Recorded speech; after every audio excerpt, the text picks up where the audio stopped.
We start with the Russia-Ukraine war, and Donald Trump has said Russian President Vladimir Putin is already aware of the US President's anger towards him. Trump has also added that tariffs on Russian oil would come within a month without a ceasefire deal as a measure that could dent Moscow's most crucial source of income for the war. Vladimir Putin keeps pushing the war with Trump now on field. His forces have carried on bombarding Ukraine both on the front and deep into Ukrainian heartlands. He has barely budged in peace negotiations, frightening an agreement on an unconditional 30-day ceasefire with a load of conditions. The US leader warned Volodymyr Zelensky he could face big problems if he tried to back out of a potential minerals deal with the US. The Kremlin has responded to President Donald Trump's remarks about being very angry with Russian President Vladimir Putin. Kremlin spokesperson Dmitry Peskov said that we continue to work with the American side, first of all, on building our bilateral relations, which suffered enormously during the previous administration. The United States has also accused Zelensky of trying to pull out of an agreement which would see the US gain access to Ukraine's natural mineral deposits after the Ukrainian leader said he would not agree if threatened Ukraine's potential EU membership.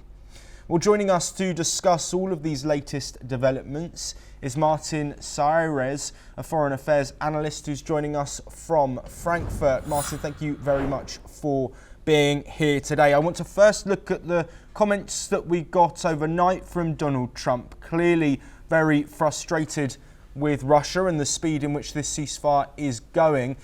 Do you think that he is losing patience with Vladimir Putin? Well, his reaction suggests growing frustration, particularly over Putin's reaction to replace Zelensky with the UN-backed government. However, I think Trump has historically expressed willingness to negotiate with Putin, so this could be also a strategic move to appear that while keeping channels open, in my opinion. Absolutely. And looking further now at the responses that we've had from Russia, they say that they're continuing to work with the US administration and with Donald Trump's administration. How do you think this response will sit with Trump and also other world leaders? Because Trump clearly saying that he's frustrated, but Russia's seemingly brushing it under the carpet. So I actually think this suggests that Moscow is still interested in maintaining dialogue with the US. We need to remember Dmitry Peskov, the spokesman of Kremlin, has said that they are willing to negotiate with Trump. So I think Russia is not in a position that they're willing to escalate with the US. I think they are going to try to negotiate. And I also think Trump is trying to, he has been criticized a lot because of his approach to Russia. He's trying to fix this criticism and to be more skeptical towards Russia and be more neutral. But again, I think I don't think this is going to escalate. I think Trump and Putin will go into terms.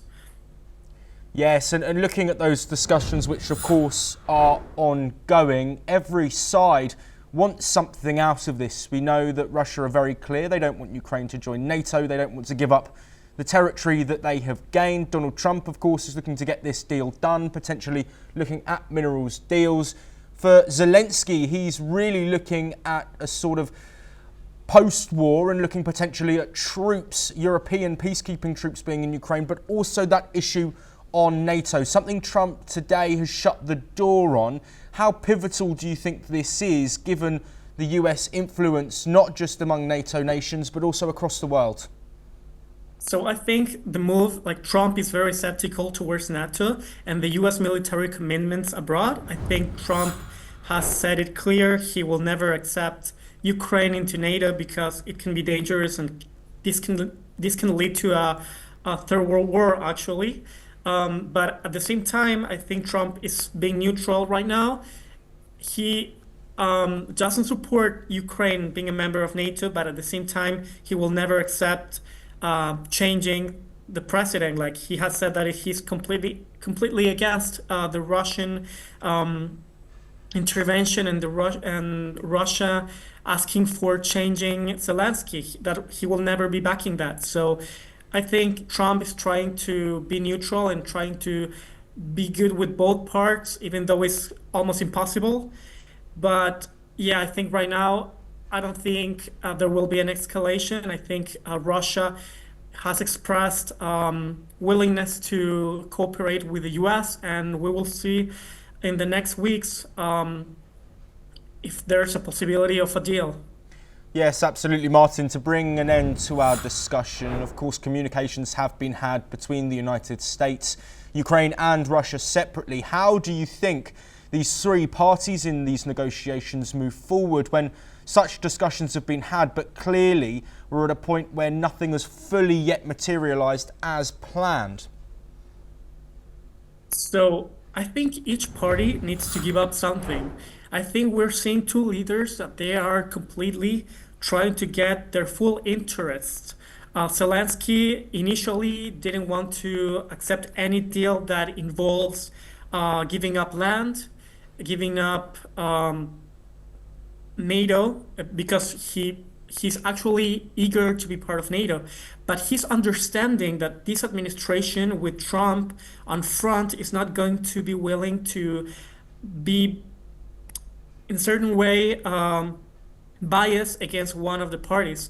Even though the Western world has been very critical about Trump and they see Trump being biased and in favor of Russia, which I don't think is the case because Trump will never be 100% in favor of Russian interest.